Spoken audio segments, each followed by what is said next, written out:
بحسم یا رزاق العالمین، یا رزاق the provider. ان اللہ وہو الرزاق ذو القوة متین، صدق اللہ العلی العظیم۔ عزیزان من، خدا تعالیٰ کے حضور شکر گزاری کے ساتھ آپ تمام سامعین ناظرین خدمت میں سلام اور خوش آمدید۔ شکر گزار وہی بندہ ادا کر سکتا ہے جو اپنے خالق کو پہچان لیتا ہے، اپنے رازق کو پہچان لیتا ہے۔ زبانی شکر گزاری نہیں ہونی چاہیے، بلکہ وہ حقیقی خالق ہے، حقیقی رازق ہے، اور اس سے بڑھ کر کوئی رزاق نہیں۔ رازق اور جو عام طور پر ہم دیکھتے ہیں ہمارے معاشرے میں جو لوگ ہیں، کہیں کوئی نوکر ہوتا ہے، ملازم ہوتا ہے، سیٹھ ہے یا دکاندار ہے، وہ اس کا رازق ہے۔ لیکن رزاق جو پورے کائنات کو خلق کرتا ہے، جو مانگے تب بھی دے، نہ مانگے تب بھی دے۔ پھر ہم دیکھتے ہیں کہ رازق دو طرح کے ہیں، ایک اصلی، ایک نقلی۔ پھر ہم چلیں گے آگے سے گفتگو کو لے کر کے رزق بھی دو طرح کے مہیا کیے گئے ہیں، ایک حلال یعنی پاک رزق، اور دوسرا حرام یعنی ناپاک رزق۔ اس بارے میں بھی ہم گفتگو کریں گے۔ پھر ہم دیکھیں گے کہ کیا خدا نے اپنا کوئی مظہر، یعنی خدا کا کوئی مظہر زمین پر آیا جو رزق تقسیم کر رہا ہو۔ یہ ساری ہماری گفتگو ہوگی آج کے عنوان سے، اور عنوان ہے رزاق، یعنی جو سب سے زیادہ رزق عطا کرنے والی ذات۔ دراصل یہ رزق، یہ لفظ رزاقہ سے نکلا ہے، فعل ہے، فاعل رازق، اور جو سب زیادہ رزق عطا کرے وہ رزاق ہے، اور مرزوق جس کو رزق دے جائے، مفعول کے گردان میں آتا ہی ہے۔ اور زمین بھی ہمارے پاس چار طرح کی ہیں۔ ایک وہ زمین جو پتھریلی کہلاتی ہے، اس پر اناج نہیں اگتے، کیونکہ پتھر پر کوئی چیز ہم بو نہیں سکتے۔ دوسری زمین جو شور زدہ ہے، یعنی جہاں نمکیات بہت زیادہ، وہاں بھی نہیں اگا سکتے، وہاں کی بھی چیزیں صحیح نہیں ہمیں مہیا ہو سکتی۔ تیسری زمین ریتیلی زمین، ریت ہی ریت ہے، وہاں یا تو کیکر کے درخت ہوتے ہیں، خاردار درخت اگتے ہیں، اور وہاں فصل بھی نہیں اگا سکتے۔ ہاں وہ چیزیں اگتی ہیں، جڑی بوٹیاں وہاں پر جو صحت انسانی کے لیے مفید ہو، لیکن وہ فصل نہیں کہلائیں گے وہ۔ اور چوتھی زمین جہاں کھیتی باڑی کی جاتی ہے، نرم زمین ہوتی ہے۔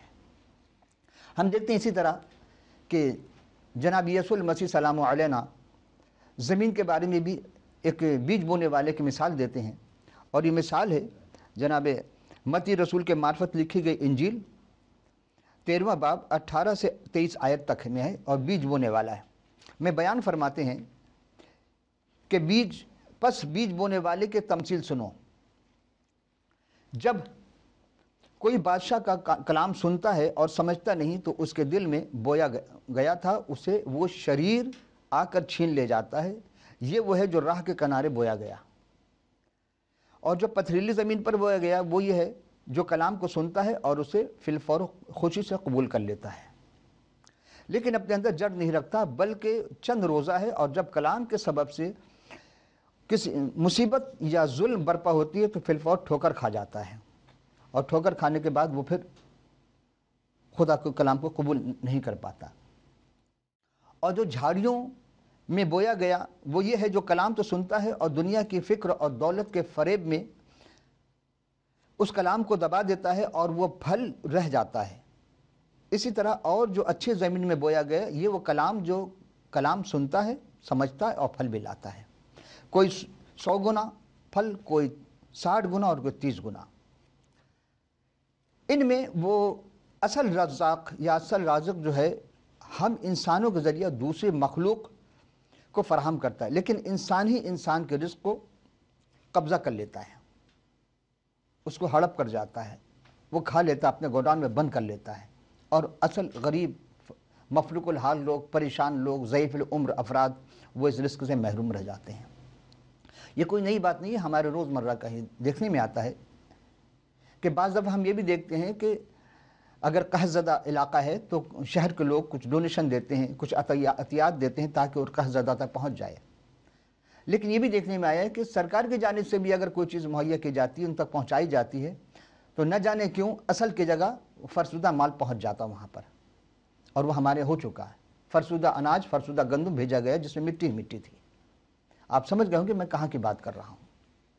لیکن کیا وہ لوگ جو گودام میں اس مال کو ذخیرہ اندوزی کرتے ہیں ان کے بھی کام آتا ہے؟ ہرگز نہیں۔ بہت سے پانی کی بوتل اور اناج فرسودہ ہو گئے گودام میں رکھے ہوئے، لیکن ان غریب، ان مفلوک الحال، وہ پریشان حال، وہ قحط زدہ لوگوں تک نہیں پہنچ پایا۔ قصور کس کا ہے؟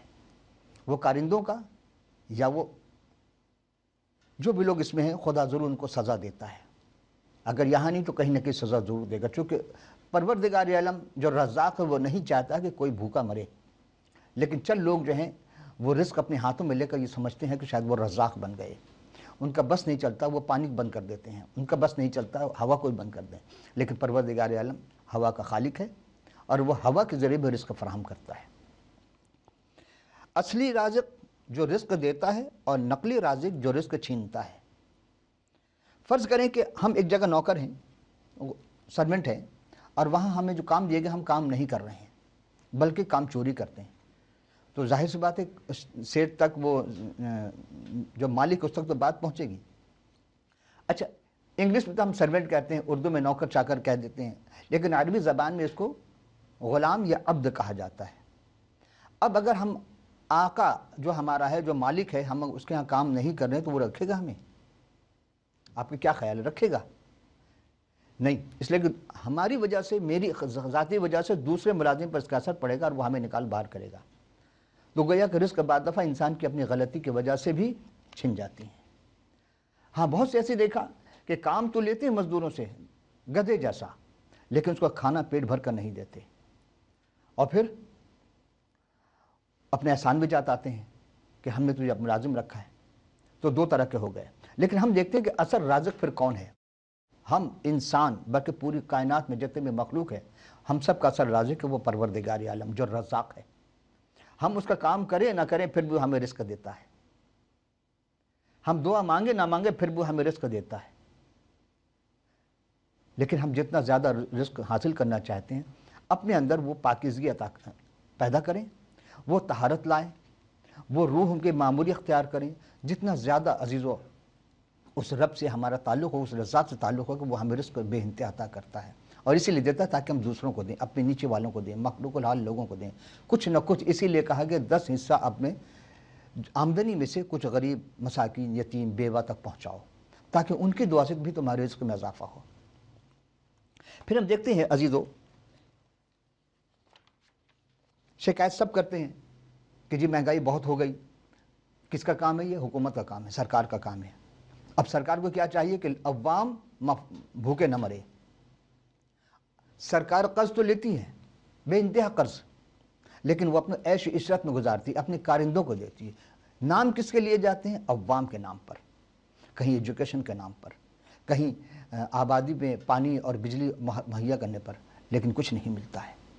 عوام کو ٹیکس کے مراتب میں، بل کے اس میں بہت زیادہ ادا کرنے پڑتے ہیں۔ بجلی نہیں ہے لیکن بل دے رہے ہیں، کس کا قصور ہوا؟ سرکار کا یا اس ادارے کا جو اس کو مہیا نہیں کر پا رہے ہیں۔ اب بتائیں کہ عوام سے ہر چیز چھینی جا رہی ہے، رزق چھینے جا رہے ہیں، ان سے پیسے لیے جا رہے ہیں، ٹیکس لیے جا رہے ہیں، لیکن آپ اس کو کیوں نہیں مہیا کرتے؟ کچھ سرکار ہیں جو دیتے ہیں، سبسڈی دیتے ہیں کہ مہنگائی ہو گئی ہے، وہ اس میں اس کا متبادل چیزیں پرووائڈ کرتے ہیں۔ ہمارے یہاں کیا ہوتا ہے، جو فرسودہ ہے وہ یوٹیلیٹی سسٹم میں آ جاتے ہیں، اور وہ کسی نہ کسی کے ان پہ پرسنٹیج ہوتا ہے، وہ فرسودہ مال یوٹیلیٹی سسٹم بکتا ہے، اور بڑے کروفر کے ساتھ جی ہم نے اتنے سبسڈی دی، لیکن کس کو دیا آپ نے؟ اپنے لوگوں کو دیا، عوام کو نہیں دیا۔ یہ رزق آپ نے کسی غریب سے اگر چھین لیا تو یقین جانے آپ کا بھی رزق چھین جائے گا، آج نہیں تو کل۔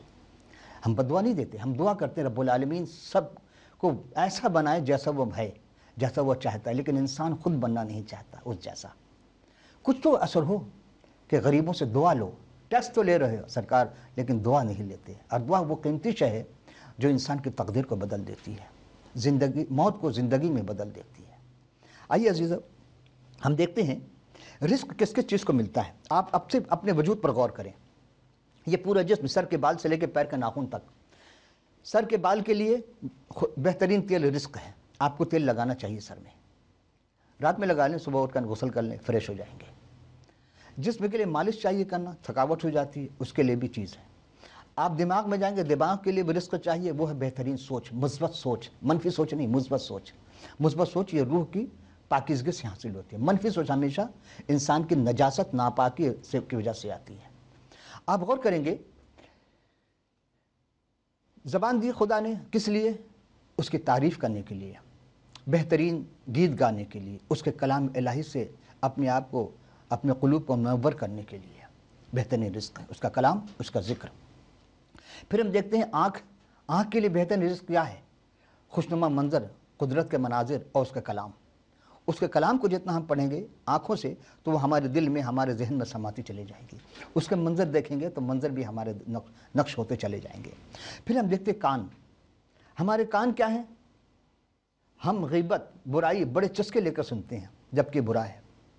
غیبت کرنا، غیبت سننا، فحش کلامی کرنا، یہ ساری چیز بری ہیں اور ہم چسکے لے کر سنتے ہیں. تو کان کو بھی اس پروردگار عالم، اس رزاق نے جو رزق دیا ہے بہترین اس کے کلام کو سننے کے لیے، سمجھنے کے لیے.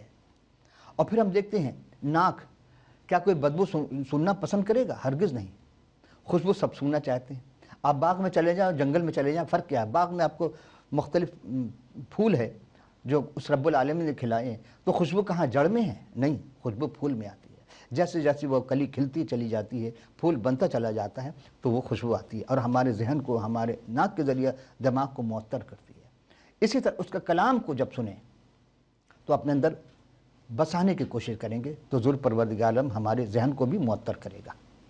اب آئیے ہم دیکھتے ہیں ہماری زبان، اس کا رزق ہم کھاتے ہیں زبان سے، اور زبان کڑوی، میٹھی، ترش ساری چیز کا پتہ بتا دیتی ہے.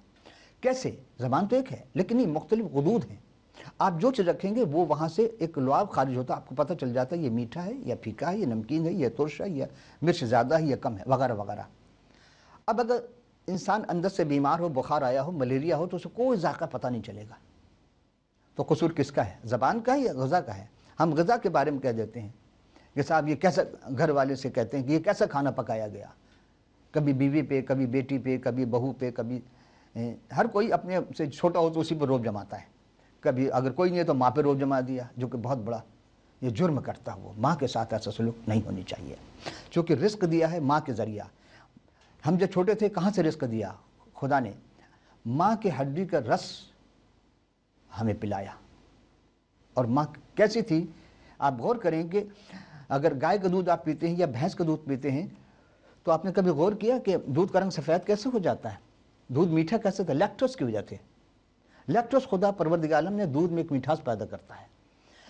گوبر کا ایک ذرہ دودھ میں نہیں جاتا، نہ خون کا قطرہ دودھ میں شامل ہوتا ہے. تو کیسا وہ رزاق ہے کہ ہمیں جب منہ میں زبان منہ میں دانت نہیں تھے تو ہمیں وہ نرم غذا، ایسی غذا پروردگار عطا کرتا، ماں کے اس کے جسم کے ذریعہ وہ رزق ہم تک پہنچتا ہے. اور وہی خدا جو مادر شکم میں جب ہم تھے تو کیسا رزق عطا کیا، جبکہ کان، ناک، منہ سب بند تھے، ناف کے ذریعے اس نے رزق عطا کیا. اب سوچے وہ کیسا رزق دینے والا ہے، جو ایک کیڑے کو بھی رزق دیتا ہے اور ایک ڈائناسور کو بھی رزق عطا کرتا ہے، ویل مچھلی کو بھی رزق دیتا ہے، لیکن سب کا رزق مختلف ہے. شیر کے شریعت میں گھاس کھانا حرام اور گھوڑے کی شریعت میں گوشت کھانا حرام. کیسا خدا ہے وہ! جانور تو دونوں ہیں.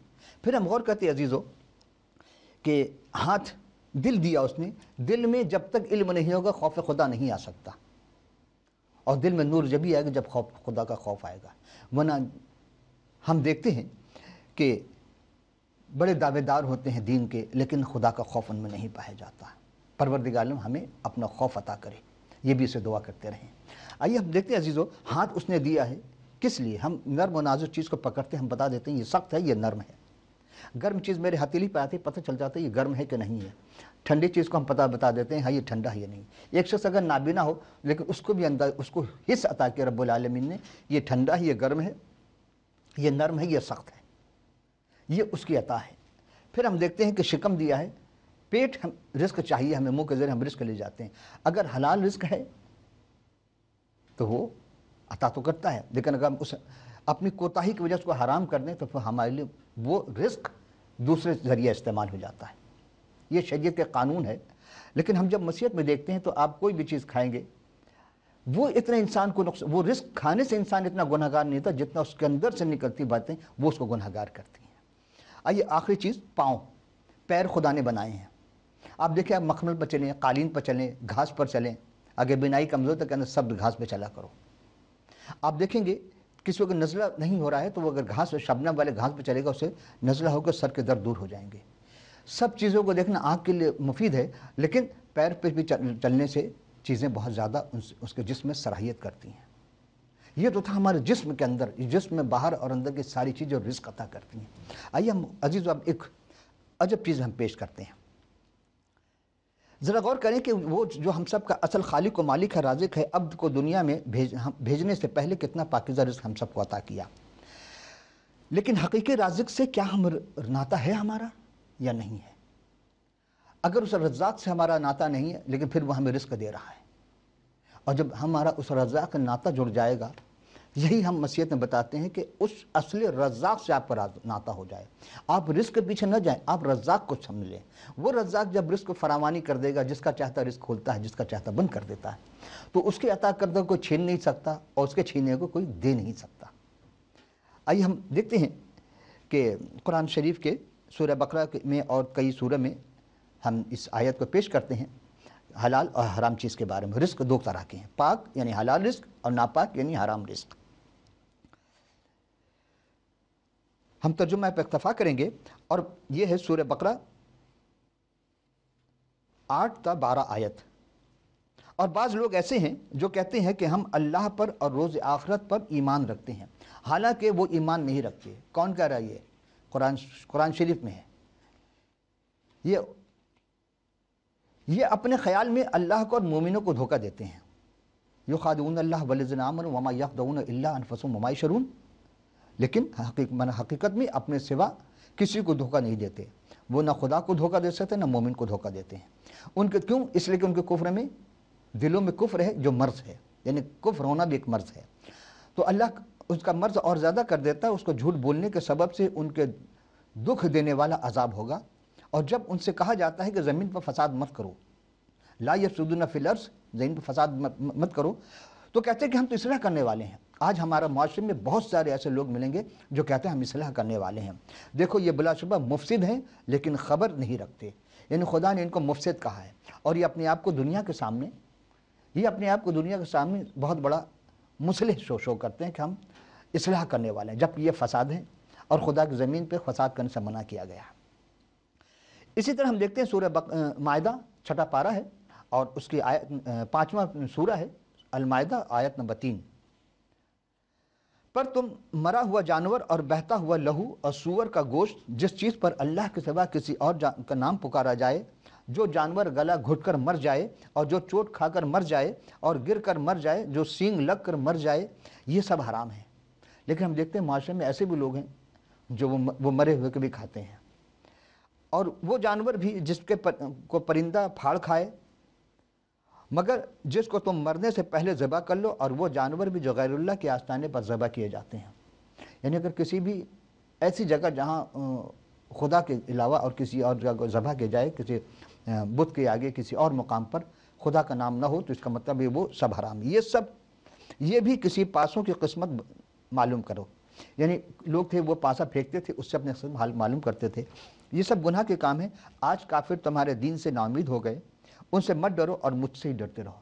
خدا کہتا ہے کہ ہم سے ڈرو اور کسی سے مت ڈرو، اور کسی بھی غیر اللہ کی چیز کو مت کھاؤ۔ اسی طرح اسی سورہ انعام کے آیت نمبر 145 میں، جو 8واں پارہ ہے، سورہ انعام 6 سورہ ہے، آیت نمبر 145، کہو کہ جو احکام مجھ پر نازل ہوئے ہیں، پیغمبر اسلام سے کہا جا رہا ہے کہ کہو کہ جو احکام مجھ پر نازل ہوئے ہیں، ان میں کوئی چیز جسے کھانے والا کھائے حرام نہیں پاتا، بجز اس کے وہ مرا ہوا جانور ہو یا بہتا ہوا خون یا سور کا گوشت، یہ سب ناپاک ہیں، یا کوئی گناہ کی چیز اس پر اللہ کے سوا کسی اور کا نام لیا گیا ہو۔ اور اگر کوئی مجبور ہو جائے تو نافرمانی کرے اور نہ حد سے باہر نکل جائے، تو ہمارا پروردگار بخشنے والا ہے، مہربان ہے۔ اور پھر ہم ایک اور آیت کی طرف چلتے ہیں، یہ سورہ مائدہ ہے، آیت نمبر 5، اور یہ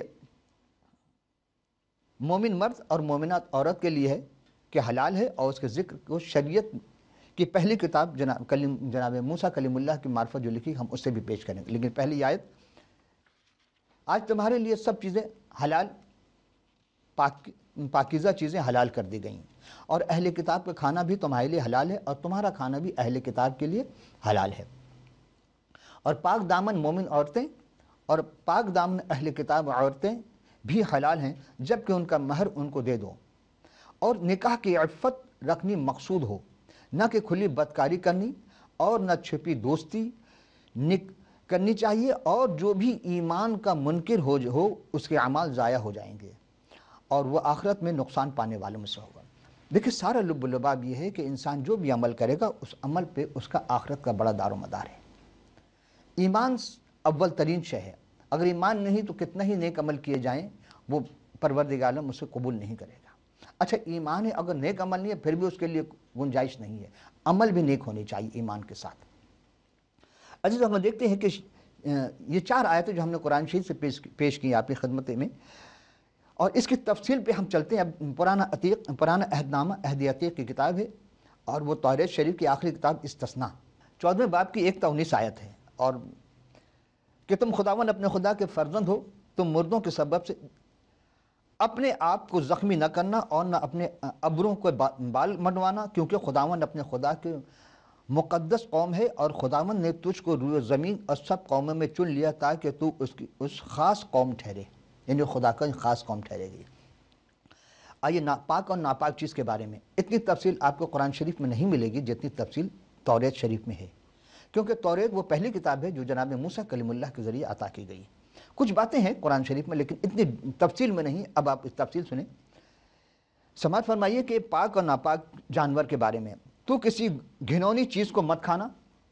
4 آیت، جو چاپاؤں تم کھا سکتے ہو وہ یہ ہیں، گائے، بیل اور بھیڑ اور بکری اور ہرن اور چکارا اور چھوٹا ہرن اور بسکوہی اور سابر اور نیل گائے اور جنگلی بھیڑ، اور چوپاؤں میں سے جس کے پاؤں الگ اور چرے میں ہوں، وہ جگالی بھی کرتا ہو تم اسے کھا سکتے ہو، لیکن ان میں سے جو جگالی کرتے ہیں یا ان کے پاؤں چرے ہوئے نہیں ہیں تم ان کو اور خرگوش اور صافان کو نہ کھانا، کیونکہ جگالی کرتے ہیں لیکن ان کے پاؤں چرے ہوئے نہیں ہیں، سو یہ تمہارے لیے ناپاک ہیں۔ اور سور تمہارے لیے اس سبب سے ناپاک ہے کہ یہ اس کے پاؤں تو چرے ہوئے ہیں پر وہ جگالی نہیں کرتا، تم نہ ان کا گوشت کھانا اور نہ اس کے لاش کو ہاتھ لگانا۔ آبی جانوروں میں سے تم انہی کو کھانا جن کے پر اور چھلکے ہوں۔ دیکھیں مچھلی بھی 2 قسم کی ہوتی ہے، ایک بالکل کھال سی ہوتی ہے اور ایک اس کے پر چھلکے ہوتے ہیں جس سے چھری کے ذریعے کسی چیز کے لیے نکالے جاتے ہیں، تو اسی لیے اسے کہا جائے آبی جانوروں میں سے تم ان کو کھانا جن کے پر اور چھلکے ہوں، لیکن جن کے پر اور چھلکے نہ ہوں تم اسے مت کھانا، وہ تمہارے لیے ناپاک ہیں۔ پاک پرندوں میں سے تم جسے چاہو کھا سکتے ہو، لیکن ان میں سے تم کسی کو نہ کھانا، یعنی عقاب اور استخوان اور بحری عقاب اور چیل اور باز اور گدھ اور ان کی اقسام، اور ہر قسم کا کوا اور شتر مرغ اور چغد اور کوکل اور قسم قسم کے شاہین اور بوم اور الو اور قاز اور حواسل اور رخم اور ہزگیلا اور لقلق اور ہر قسم کا بگلا اور ہدہد اور چمگادڑ اور سب پردار رینگنے والے جاندار تمہارے ناپاک ہیں، وہ کھائے نہ جائیں، اور پاک پرندوں میں سے جسے تم چاہو کھاؤ۔ جو جانور آپ ہی مر جائے تم اسے مت کھانا، تو اسے کسی پردیسی کو دے جو تیرے پھاٹک کے اندر ہو کھانے کو دے سکتا ہے، یا اسے کسی اجنبی کے ہاتھ بیچ سکتا ہے، کیونکہ تو خداوند اپنے خدا کے مقدس قوم ہے۔ آپ نے ملاحظہ فرمایا کہ اس رزاق کی شریعت جس میں کوئی لچک نہیں، اس نے کب دی تھی؟ جناب موسیٰ کلیم اللہ کے معرفت ہمیں دی، اور کیوں کہا کہ رعایت نہیں کرتی کہ ہاں بیماری ہو یا غربتی ہو تم حرام چیز کھا سکتی ہو، اس نے کہا کہ حرام چیز کو ہاتھ بھی نہیں لگانا۔ عزیز ہم دیکھتے ہیں کہ یہ تفصیل جو المائدہ میں نہیں ہے، ہم اس چیز کو یہاں آپ کی خدمت میں پیش کر چکے ہیں۔ اب یہ سوال پیدا ہوتا ہے کہ کیا وہ رزاق نے اپنے رزاقت سے بخیلی کی، کنجوسی کی، کہ اس نے رزاقت کا ایک نلا انداز بھی اپنایا ہو؟ آپ جناب یسوع المسیح ایک وعظ فرما رہے تھے، اور ایک جمع غفیر 3 دن تک ان کے پاس ٹھہری رہی، 3 دن اور 3 رات ہو چکے تھے۔ جیسے جیسے یہ باتیں بڑھتی رہی جناب یسوع المسیح سے لوگ شفایاب ہوتے رہے، اور وہ چلتے چلتے ایک پہاڑی پر پہنچے، ایک دریا کراس کر کے آئے، پار کر کے آئے، وہاں وعظ کرنے لگے، اور 3 دن 3 رات لوگ مسلسل بیٹھے رہے۔ آخر ان کو شاگرد آتے ہیں اور کہتے ہیں کہ حضور دستبست عرض کرنے کے حضور 3 دن ہو چکے ہیں اور لوگ بھوکے ہیں، ان کے لیے ان سے کہیں کہ یہاں سے دور آبادی میں ارد گرد نواں کسی گاؤں میں آبادی میں چلے جائیں اور اپنے لیے وہاں سے کھانے کا انتظام کر کے پھر واپس آ جائیں۔ آپ تو مسلسل بولے جا رہے ہیں، بھوک بھی تو کوئی چیز ہوتی ہے، بھلا بھوک میں کوئی کسی کے کب تک سنے گا، اور پیٹ ہے جو جس میں چوہے کود رہے ہیں۔ لیکن آپ مسکرائے، اچھا تم نے کہا کہ بھئی ہم نے تو نہیں بلایا، تم بلا کر لائے ہو تو تم ان کے لیے خود کھانے کا انتظام کرو۔ کہنے سرکار یہ کیسے ہو سکتا، ہمیں تو جو لوگ زکوٰۃ دیتے ہیں آپ کے خدا کے نام پر دیتے ہیں، ہم اس سے اپنا گزارا کرتے ہیں، بھلا ہمارے پاس اتنے پیسے کہاں ہیں جو ہم ان کو کھانے کی دعوت دیں، کھانے پہ بلائیں۔ کہنے بھائی کچھ بھی ہو، تم نے بلایا ہے کہ سرکار 5000 افراد ہیں کم و بیش، بلکہ زیادہ ہوں گے۔ اچھا تو پھر ایسا کرو، دیکھو کسی کے پاس کوئی سامان ہے تو لے آؤ۔ کہنے ہاں ایک بچہ ہے، اس کے پاس 2 مچھلی ہے 5 روٹیاں، کیا آپ نے فرمایا کہ لے آؤ اسے۔ جب لایا گیا آپ نے اس کو رکھا اپنے ہاتھوں پہ اور بلند کر کے آسمان کی طرف، یعنی اس رب العالمین جو رزاقیت کا خالق و مالک، جو رزاق ہے، اس کے حضور کہا کہ پروردگار برکت عطا فرما، اے باپ برکت دے۔ جب انہوں نے برکت عطا کی، اب آپ نے روٹی کو بھی توڑ دی، مچھلی بھی توڑ کر دینے لگے، اور جو شاگرد تھے وہ بانٹنے لگے، سب کو تقسیم کر۔ پہلے کہا کہ سارے بیٹھ جائیں 50-50 کی قطار بنا کر۔ اب 50-50 کی قطار میں 50-50 لوگ بیٹھیں گے، اسی طرح بیٹھتے چلے گئے اور کھانا تقسیم ہوتا رہا، سب نے سیر ہو کر کھایا۔ وہ 3 دن کے بھوکے پیاسے تھے اور بھوک تو خوب لگی ہوگی، اور مچھلی اور روٹی جس کو مل جائے وہ کہاں سے لوگ۔ بہرحال جب کھا چکے فارغ ہو گئے، اب وہ کھانا اتنا بچ گیا کہ 11 ٹوکرے تقریباً، انہوں نے کہا کہ لگ بھگ 11 ٹوکرے تھے، وہ روٹیوں سے بھر گئے اور مچھلیاں بھی بچ گئیں۔ اب سوچے کہ 2 مچھلی اور 5 روٹی میں 5000 افراد کیسے کھا سکتے ہیں؟ کوئی مسمرزم کیا تھا؟ جناب مسیح نے کوئی جادو کیا تھا؟ نہیں۔ اور اس واقعے کو بھی سورہ المائدہ قرآن مجید کے 5واں سورہ میں واقعہ درج ہے، لیکن تفصیل میں نہیں ہے جو میں آپ کے خدمت میں ابھی پیش کر رہا ہوں۔ بس اتنا تھا حضور کے، جب حضور نے دعا کر دی، سب کچھ کر دیا، کہنے دیکھو میں رزاق تو ہوں لیکن ضائع نہیں ہونے دوں گا، اس تمام رزق کو سنبھالو اور دوسرے لوگوں تک پہنچاؤ۔ آپ نے کیا فرمایا کہ جب تمہارے پاس رزق آ جائے تو ان میں سے جو ضرورت مند ہے اس کو رزق دو۔ تو رزاقیت نے کہیں بھی اپنے آپ کو چھپایا نہیں۔ جناب مسیح رزاقیت کا اظہار نہیں بلکہ مظہر بن کر کے اس زمین پر آئے اور رزق تقسیم کیا۔ یہ تو 5000، لیکن اس کے بعد ایک اور واقعہ پیش آتا جس میں جو یہ واقعہ ہم پیش کر رہے ہیں، آپ سے یہی درخواست ہے کہ آپ انجیل شریف کا ضرور مطالعہ کریں۔ میں آپ کو بتا دیتا ہوں کہ 5000 افراد کے لیے متی 14 باب کے 13 سے 12 آیت، مرکز 6 باب کے 30 تا 44 آیت، لوکا 9 باب کی 10 تا 17 آیت اور یوحنا 6 باب کی 1 تا 14 آیت میں یہ واقعہ درج ہے۔ اور 4000 جو لوگوں کو آپ نے کھانا فراہم کیا، جو صرف مرد تھے، عورتیں اور بچوں کے علاوہ، وہ ایک الگ ہے۔ وہ متی 15 باب کی 32 تا 38 آیت اور مرکز 8 باب کی 1 تا 10 آیت میں واقع مضمون ہے۔ آپ دیکھیں کہ ثبوت دیا مسیح نے کہ رزاق جو ہوگا وہ چھپائے گا نہیں اور اپنے پاس سے ایسی چیز عطا کرے گا، کہاں سے، کس غیب سے عطا کرے گا۔ تو آپ ہی جناب مسیح رزاق ہیں، آپ ہی رزق عطا کرتے ہیں۔ آج بھی کسی کو رزق چاہیے انہی کے نام سے مانگے اور ضرور عطا ملتی ہے۔ آپ دیکھیں گے کہ جو لوگ ان کو مانتے ہیں، ایمان رکھتے ہیں، پروردگار عالم اس رزاق کے توسط سے خود رزاقیت بن کر، مظہر بن کر اس دنیا میں آئے اور اپنا مظہر پیش کیا، لیکن کوئی اس رزاق کو سمجھ نہیں سکا۔ تو اب جب دوبارہ آئیں گے اب رزاق بن کر نہیں آئیں گے، بلکہ اب جب آئیں گے تو عادل بن کر آئیں گے، اور جس نے ان کے بتائے ہوئے طریقے سے رزق کو قبضے میں کیا ہے، مفلوق الحال وہ ضرورت مند کو نہیں دیا، پھر وہ بھی وہ روحانی رزق یعنی جنت کا رزق وہ حاصل نہیں کر سکتا۔ تو اگر جنت میں جانا ہے، جنت کا رزق حاصل کرنا ہے تو رزاقیت کو ماننی پڑے گی۔ عزیز اب دامن وقت میں گنجائش نہیں، آئندہ نشست میں ایک اور عنوان سے حاضر خدمت ہوں گے، اس وقت تک اجازت، خدا حافظ و ناصر۔